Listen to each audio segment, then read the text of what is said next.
This is the new PlayStation Portal Remote Player, a device that lets you play your PlayStation 5 games on the go in and around your home. And in this video, we are going to unbox it, test out all of its features, and see if it's worth buying. Okay, so I'm quite excited to check out this new product because Sony's been dropping some absolute bangers in the last couple of months. We had the Spider-Man PS5, we got the latest console covers as well for the PlayStation 5 in the new Volcanic Red and also Cobalt Blue. And right here, we have got our hands on the brand new PlayStation Portal Remote Player and also the Pulse Earbuds. A special thanks to Sony for sponsoring this video. They have provided me with the handheld device and also these earbuds early, so I could actually make a video with both of these accessories combined together to showcase what they can actually do. And you can learn more about the PlayStation Portal and also the Pulse Explore Earbuds, linked down below in the video description. But let's get straight to the video. Now this does cost £199, and at launch, this device was sold out due to the huge popularity of its release. How do we get it open, mate? Oh, there we go. Oh, that's quite tidy, actually. It just slots out. That's nice packaging. Bigger than I thought it was going to be. Holy moly, that's so different than I thought it was going to be. So the screen is, look how thin that screen is. Wow. So it is literally like a PS5 controller, a DualSense controller, just expanded out. Look at how they've like elongated it. That's so funny. And then you got like a screen in the middle of it. It's quite comfortable in the hands. I'm liking that. There's something about the design of this thing that's incredibly weird, but seems to work. Like, it actually looks kind of cool at the same time. I like the fact that the screen isn't ridiculously bulky. It's quite lightweight as a handheld device. Like, I could see it easily playing on this for quite an extended duration of time, whereas a lot of handhelds, you get a bit of cramp while holding them, whereas obviously because this is a PS5 controller that's inherently very comfortable to use for gaming all day, it's the exact same grip holding sort of position in sort of the palm of your hands, and where the trigger placement is, it's identical. It's just obviously super wide with a screen in the middle. Now this screen is an 8-inch 1080p 60 FPS display, so we'll be able to play all of our games in full HD streamed over the Wi-Fi directly via PS Remote Play from our PS5. Oh, it's even got lights. Sick, that looks mint.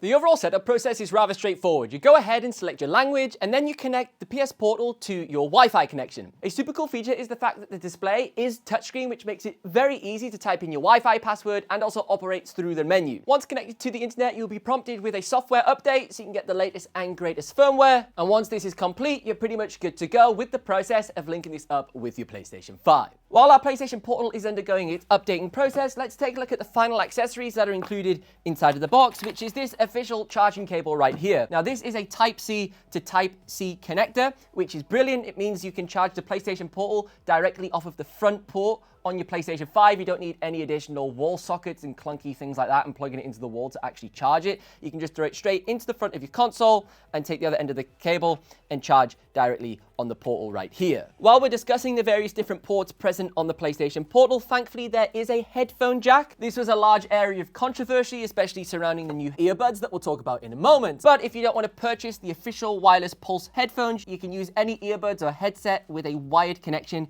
directly into the PlayStation Portal, which is a great solution. Establishing a connection between the PS Portal and your PlayStation 5 is very straightforward. You literally just scan this QR code with your smartphone and it will boot up the PlayStation app, and if you're signed in to your PlayStation account on there, it'll just all automatically sync, and then you just literally press connect. Right, so from this menu, I've got two PS5s that I can choose from. Thankfully, it tells you the last time you logged into them. But unluckily, I've logged into both of them an hour ago, so I don't know which one to choose. We're just gonna guess. I'm gonna go for this one. Hope it's the one that's on power. I think we picked the right console. Because yeah, basically I've got two consoles. Obviously I've got the disc edition and the digital edition for videos. Now some key things to be aware of with the PlayStation Portal is that this is a Wi-Fi only device. It isn't running its own operating system like Android OS, and it can do other apps. It is only an interface for basically running PlayStation Remote Play. This does mean you are required to own a PlayStation 5 in order for it to operate and work, so you can stream the games from your hardware console. There are some unique elements to the PlayStation Portal. If you press in the top right corner, this will open up the quick menu, and inside of here you can tweak different aspects of the console. This includes things such as the display brightness and also the brightness of those cool LED lights on the controller hand grips, and further things such as network settings, system settings, and some key areas for maybe extending the battery life of this device, such as vibration strength and trigger strength. Just like on the standard PlayStation controllers, if you reduce these or turn these off, you usually get a little bit longer battery life out of your PS5 gamepad. And this transitions us perfectly onto discussing what makes the PlayStation Portal so special, and that is the haptic feedback. You see, this is a massive feature. Usually with remote play, you lose all of the vibration and sensations that you usually get when you play with your normal PS5 controller,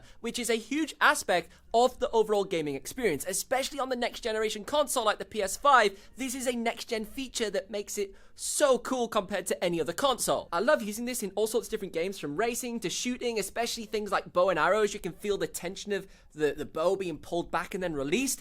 It makes the games just so much more intuitive to play. And thankfully, the PS Portal has got this feature. So you can play your games via remote play streamed across the Wi-Fi and still get all of the vibration and feedback in the controller just as if you're playing natively on the console, which is mega. Next, let's take a look at the overall gameplay experience on the PS Portal. Got my PS Portal here, and I got my console literally over there, and then the internet router is quite far away, to be fair, actually. It's in a few rooms down there. Now, you can see here we've got around 2 out of the 3 bars of internet connection. You can expect on the battery life, I believe, around 6 to 8 hours on there, depending on how you got it set up, brightness and all them types of things. So you can clearly tell on the display that it's streaming a full HD signal directly from what's happening on my television to the side of me here. So we can go ahead and scroll through all of my different games. There's very minimal latency, literally just on this menu here, and you can see how sharp this display is. Look how good that text looks. Absolutely fantastic. So while the game's loading in, there are actually speakers on the PS Portal itself, so you can just turn them up here like so. And you can see you got a nice little thing here that you can also control with the touch display as well if you want to operate it that way. This is nice if you don't want to use any headphones, but obviously we can connect the headphones if you so desire. Oh my word, that's incredible. That feels great, dude. Oh, wow. So I can play it on the screen to the left if I wanted to, while also using this as the controller. If you maybe got loads of mates around, this could also work quite well for sort of screen sharing and stuff like that. But no buffering at all at the moment. It seems to be performing quite great. I would love to see what the experience is like on like gigabit internet. That's currently getting installed outside. So I should have it in a few months' time. But I'd love to see if you've got like futuristic internet speeds, how this would operate. Like you would get a buttery smooth 1080p 60. We're getting pretty solid here. A little bit of drops now and again. Obviously, maybe on a much faster paced game like maybe Gran Turismo. A lot of stuff being streamed in a quick way because you're racing around. But FC24 is handling it perfectly.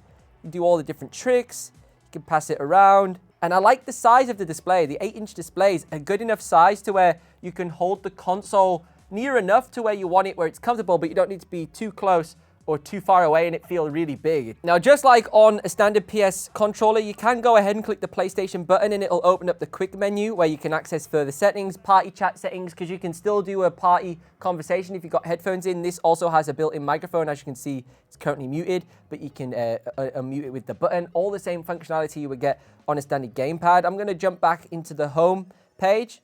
As easy as that, just it's so intuitive. Then we'll go ahead and check out some other titles that we've got on here. Maybe we'll go ahead and play some God of War Ragnarok. I haven't played this in months since it sort of launched. Now, something that I've noticed that's quite interesting is my television's actually a HDR display, whereas this isn't a HDR screen on the PS Portal. So it's actually converting the HDR to SDR super well. So it means you don't have to change any settings on your actual console. So we can still game in HDR on my 4K telly that I've got over here.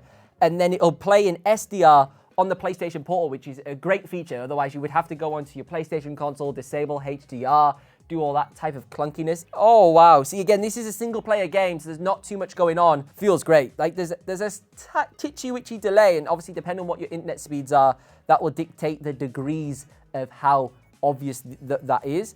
But for me, on pretty bog standard internet, I think it feels good enough. And it's the type of device that's perfect for if your television's occupied. So if you're one of my older viewers, like maybe like you're a dad or something like that, you know, you maybe got some kids and they're always using the TV for watching like kids TV programs and movies and stuff, and you just never get a chance to boot up your PS5 unless it's like 11 p.m. at night and you're just too tired to play. Something like this allows you to just have your console there. They can still continue watching a movie. The console doesn't even need to be turned on. The console can be in rest mode and you can still play via the remote play, which is absolutely exceptional. And you could just go ahead and start playing some of your games, jump into a quick match of FC24, bit of God of War Ragnarok, do a quick side mission in like different games and do some unlocks. And then when you do get to finally play on the big screen, you can do the main missions and progress through the story because you've done all of the side quests and unlocks, these much smaller missions, when you were playing on your PlayStation Portal, because this device lends itself very well to those types of tasks. So these new PlayStation Pulse Explore Earbuds do way more than you would first assume. They're not just like exclusive headphones for, oh, we made a mess of that box. Oh man, this has all gone wrong. They're not just proprietary headphones designed for the PlayStation Remote Play. They've actually got improved features for even things like the PSVR 2. Obviously, the PlayStation VR 2 is a fantastic headset, and it does come included with some wired earbuds, whereas these are wireless, and because of the technology that they're using, they've got improved latency and so on, so you're going to get the fastest possible audio response when it comes to your gaming. So they come inside of this little tiny carry case, and you can see you've got both of the earbuds right here, but also inside of the box you get loads of accessories for the different ear cup tips, so you can adjust the sizing depending on like sort of the shape of your ear and how tight you want that seal to be, and you can switch these out. Now the PlayStation Portal doesn't have any form of Bluetooth connectivity, so you won't be able to use any standard earbuds with this thing. You will need these specific earbuds for them to work, and also the new headset that Sony's released that also works on here. However, the earbuds are Bluetooth compatible, which means they are usable on a huge range of other devices, including PC, Mac, and mobile. And the interesting thing is there's a PlayStation Link app which allows you to unlock further settings to sort of tweak them and also get the best connectivity speed depending on the device that you actually choose to use. Some key features when it comes to the Pulse Explores are the battery life. You get up to 5 hours of battery life via the earbuds, and then a further 10 hours of additional charging from the included carrying case, which is quite compact to be fair. It's got quite a slick little design. It's charged via Type-C, so nice and convenient. Just literally slots out straight here. You can store the earbuds and also charge the earbuds from within here. And then the way you actually sync these up is incredibly easy. So on the PS Portal and the Pulse, there's this little PlayStation Connect button here. So you literally sort of press and hold these buttons on both the case and also on the Portal itself, and then it'll connect up the earbuds and you're up and running. Overall, I'm quite impressed by these new products released by Sony. The PlayStation Portal has far exceeded my expectations. I personally expected it to not work too well on my relatively average internet speeds, but a very pleasant surprise is that across the huge range of games that I tested, even including Gran Turismo, which I expected to be one of the most difficult games to play, the gaming experience has been more than adequate and has done exactly what it is meant to achieve. Don't forget, you can learn more about the PlayStation Portal and the brand new PlayStation Explore Earbuds linked down below in the video description.